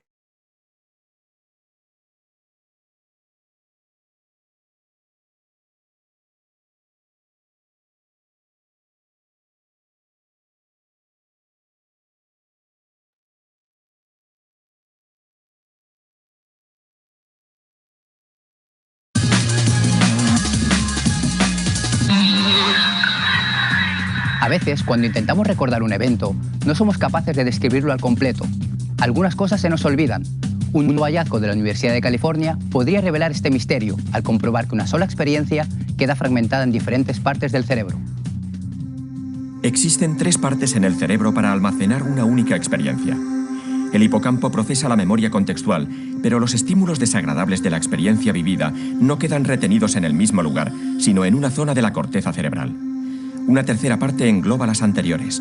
Se trata de la amígdala, que es responsable de consolidar los recuerdos en general e influye también en el almacenamiento.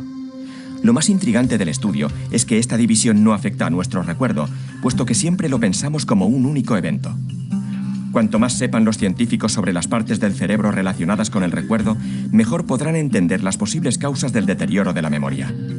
Además, les ayudará a comprender por qué diferentes tipos de lesiones pueden afectar a diferentes sistemas de la memoria. El uso de la resonancia magnética parece que no tiene límites.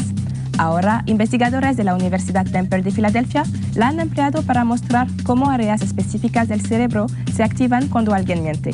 Y es que el sistema nervioso no lo puede controlar todo. El problema viene de la ineficacia del polígrafo, puesto que depende en gran parte de las manifestaciones exteriores de los sujetos que se les somete a esta prueba. Se ha comprobado que hay personas capaces de controlarlas, como mantener la transpiración, la postura y las expresiones faciales. Pero llegar a controlar la activación del cerebro todavía es imposible. Así que este nuevo sistema supera las limitaciones del polígrafo. Es un método más objetivo y riguroso a la hora de detectar a los mentirosos. Los investigadores han comprobado que hay regiones del cerebro que se activan mucho más al mentir que durante la declaración de la verdad. Parece lógico, puesto que al mentir, las personas deben hacer un esfuerzo para ocultar la verdad y activan zonas que no son necesarias cuando se es sincero. La popular frase publicitaria del frotar se va a acabar puede que esté a punto de cumplirse. El experimento, llevado a manos de investigadores australianos, trata de un cuarto de baño que se limpia a sí mismo con el uso de nanopartículas. Están compuestas de dióxido de titano y son capaces de eliminar microbios y descomponer compuestos a través de la luz. El proceso es sencillo. Estas partículas absorben la luz ultravioleta por debajo de una cierta longitud de onda. De esta forma excitan los electrones y dan a las partículas una capacidad oxidativa superior que cualquier producto de limpieza. Pero el gran problema de este invento es que solo se activan con luz solar. Es por este motivo que los responsables del estudio ahora intentan encontrar vías de activación de partículas con la luz artificial. Creen que modificando las nanopartículas de dióxido de titanio con otros elementos como el hierro y el nitrógeno podrán absorber la luz de mayor longitud de onda. Pero todavía faltan muchas más pruebas de laboratorio para poder comercializar este producto. El amor es eterno mientras dura, pero nuestro cuerpo no entiende la eternidad. Científicos de la Universidad de Pisa han identificado los cambios de los niveles hormonales responsables de disminuir la pasión y aumentar la ternura. Este proceso se da en solo 2 años desde el inicio de la relación. Se trata de 2 hormonas. La neurotrofina, que sería la equivalente a las flechas de Cupido, es el mensajero químico de la pasión y la hormona que domina durante el enamoramiento. Por el contrario, existe la oxitocina, o la hormona de la ternura, que favorece los sentimientos de conexión y apego. Los científicos, a través de su estudio, han comprobado que esta última aumenta su concentración en las parejas que llevan más tiempo juntas, mientras se produce una disminución de la neurotrofina. El dilema está todavía abierto. Aunque los sentimientos estén regulados por la química hormonal, ¿somos nosotros quien la activamos? Sea lo que sea, este paso de la pasión a la ternura no se acaba de aceptar socialmente. Se entiende como que el amor se va, pero simplemente cambia. Y este es un proceso que debemos disfrutar tanto como la pasión del primer día.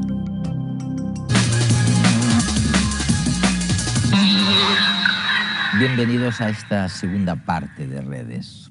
Bueno, en la primera ya han oído a Antonio Damasio, ¿no?, hablar de la competencia emocional.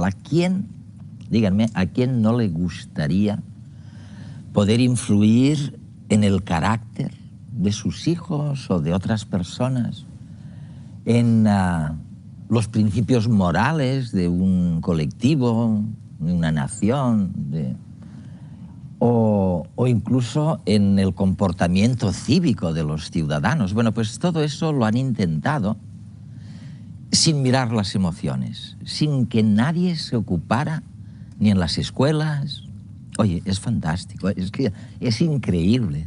Sin que nadie se ocupara de lo que ahora llamáis los psicólogos evolutivos y los biólogos, la competencia emocional. Y el otro día Damasio, justamente en Madrid, me decía, hombre, está un poquito mejor que hace 10 años, en que esto era un desierto. ¿Y está un poquito mejor, Álvaro? ¿Sí?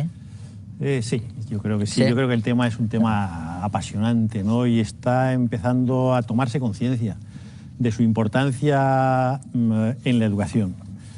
Yo creo que cada vez más los maestros, los profesores, los responsables educativos, los padres, los ciudadanos consideran que no se puede educar solo pensando en la inteligencia y en el desarrollo cognitivo, sino que hay que incorporar las emociones, el mundo de los sentimientos, el mundo afectivo, no solo, como muchas veces ha pensado, para tener las emociones tranquilas y permitir que los alumnos aprendan, sino como un elemento fundamental para el desarrollo de la persona, para el pensar tranquilo, para el pensar apasionado, para disfrutar de la vida, para en el fondo ser felices.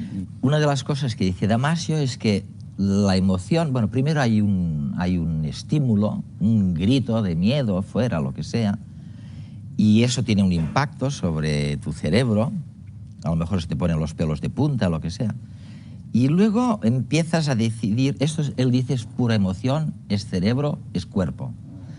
Pero al mismo tiempo empiezas a barruntar, ¿qué hago? Me voy corriendo, me quedo, y dice eso ya es pensamiento, eso sigue siendo cuerpo, cerebro, porque lo tiene todo muy ligado, pero ya es un sentimiento, ¿no? Es la diferencia que hace él entre emoción y sentimiento. Oye, ¿qué nos pasa? ¿Qué pasa ahí dentro cuando sentimos algo después de todo este proceso? Es un viejo debate. Ya a principios del siglo XX, psicólogos como William James y Karl Lanz en los Estados Unidos planteaban el dilema de si tiemblo porque tengo miedo o tengo miedo porque tiemblo, que es una forma de plantearse si primero es la emoción, el aspecto más somático, más corporal, y después el sentimiento, el aspecto más mental o cognitivo, o si al revés, o si primero es el sentimiento y luego los cambios que tienen lugar en el cuerpo. Porque el sentido común, la intuición nos dice que yo primero siento el sentimiento, la emoción, si queremos decirlo con cualquiera de las dos palabras. Y cuando siento el miedo, entonces cuando mi cuerpo se modifica, el corazón late más rápido, cambia la resistencia eléctrica de la piel, cambia la frecuencia respiratoria y una serie de actividades en órganos, endocrinos, etcétera, etcétera. Parecía que eso era así, el sentido común nos dice que es así, pero la intuición de James y de otros, y los trabajos recientes de Damasio en la neuropsicología, vienen a demostrar que si no hay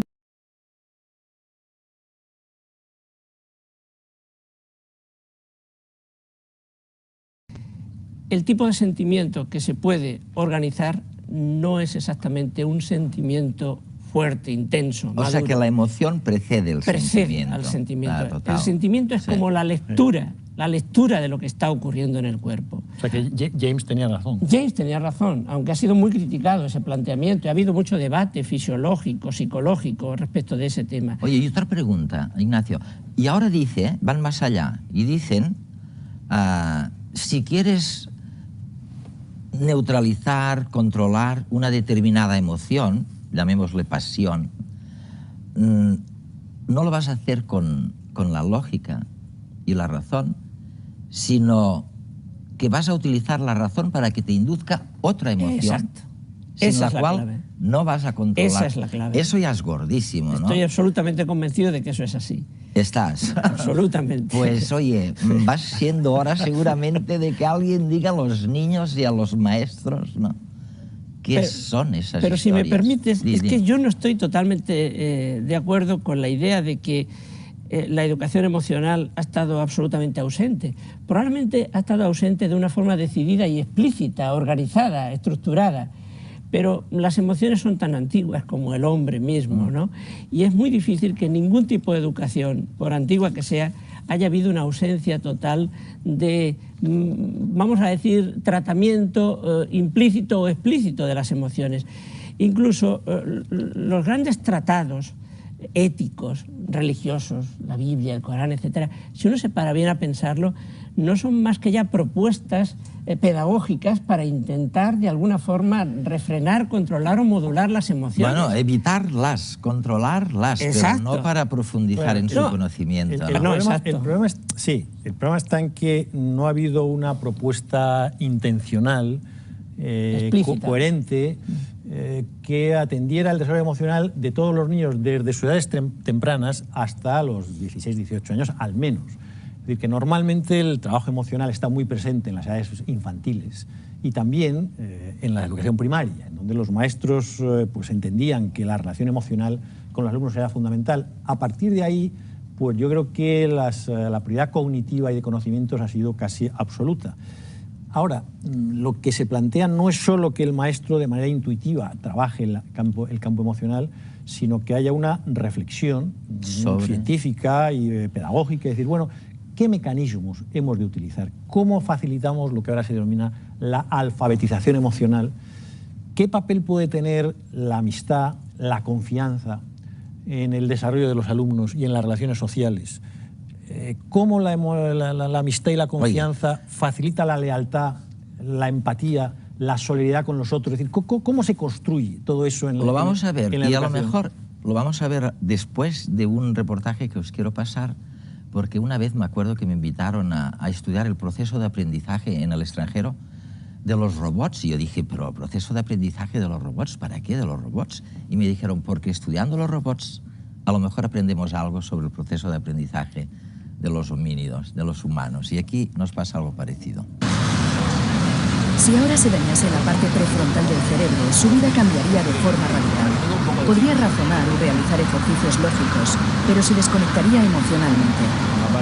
La neurología ha descubierto que a pacientes con esta condición les resulta imposible discernir qué decisión es la más adecuada. Sin emociones, elegir es muy complicado. Y nos preguntamos, ¿por qué no dotar de emociones y sentimientos a estructuras tan lógicas como los ordenadores? ¿Se convertirían así en entes más avanzados?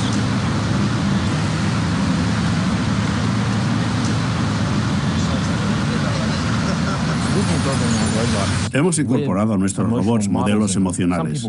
A alguna gente le molesta que lo llamemos emociones, porque afirma que las máquinas no pueden tener emociones. Así que simplemente hablamos de modelos emocionales, pero funcionan de un modo parecido a las emociones en los seres humanos y realmente consiguen que al robot le resulte más fácil elegir entre las miles de cosas distintas que puede hacer cada segundo.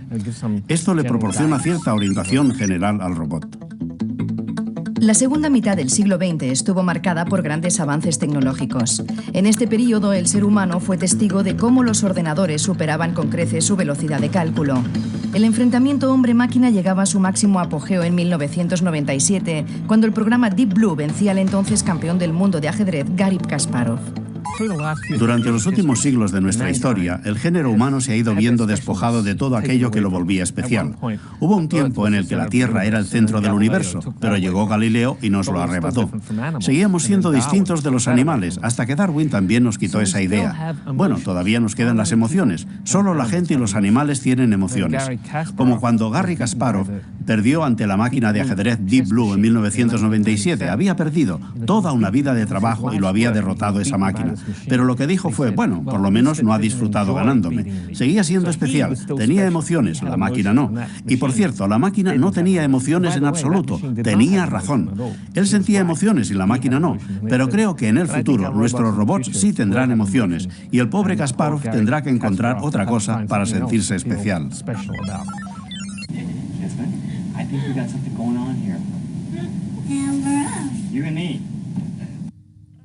Ronnie Brooks y su equipo del Instituto Tecnológico de Massachusetts desarrollaron hace ya unos años un robot que reunía características poco frecuentes.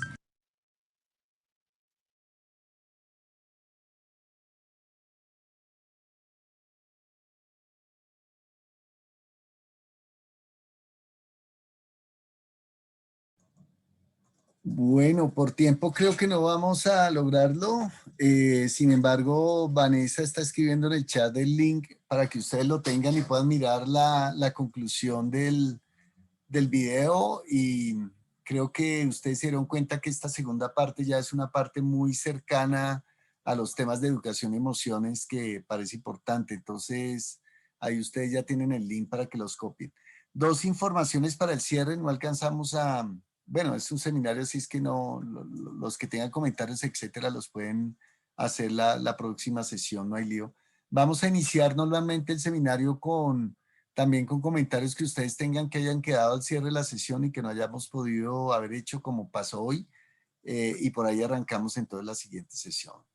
Bien, 2 asuntos. Por favor, si escriben en el chat sus datos, sobre todo de nombre y número de teléfono, para que Vanessa consolide el chat del seminario. Ahí les vamos a volver a enviar la bibliografía, etcétera. Y mientras está el seminario estará ese grupo armado. Ya después de que acabe el seminario se deshace. Así es que por favor, antes de terminar la sesión, pongan en el chat sus datos para poderlos vincular al chat del seminario. Esas son como las 2 informaciones que tenía al cierre. Todavía hay 1 minuto si alguien quiere hacer pregunta o comentario para terminar la sesión. Creo que fue interesante escuchar a estos 2 especialistas españoles hablando sobre ya el campo de la educación y las emociones, y creo que sobre eso tendremos la oportunidad de compartir mucho más en la sesión siguiente, donde vamos a ver la función ejecutiva del cerebro, que ustedes la vieron ahorita en uno de los espacios del video. Algo de eso se dijo de manera muy rápida, lo vamos a ver más detenidamente la próxima vez. Y luego también vamos a tener que mirar cómo es que se hace el cultivo de las emociones, sobre todo estas emociones como las que ellos están planteando, ¿no? Cómo es que se hace el cultivo de emociones como la solidaridad, la empatía, la compasión, que son emociones claves en educación para poder ir elaborando, digamos, una red cultural y una red social que contribuya, ¿no?, para el bienestar de los seres humanos en general. Creo que son de los temas claves. No veo manos levantadas, entonces dejaremos hasta aquí por hoy. Les agradezco mucho su presencia y les mando un abrazo a la distancia, y seguiremos el próximo martes 7 de la noche. Un gran abrazo.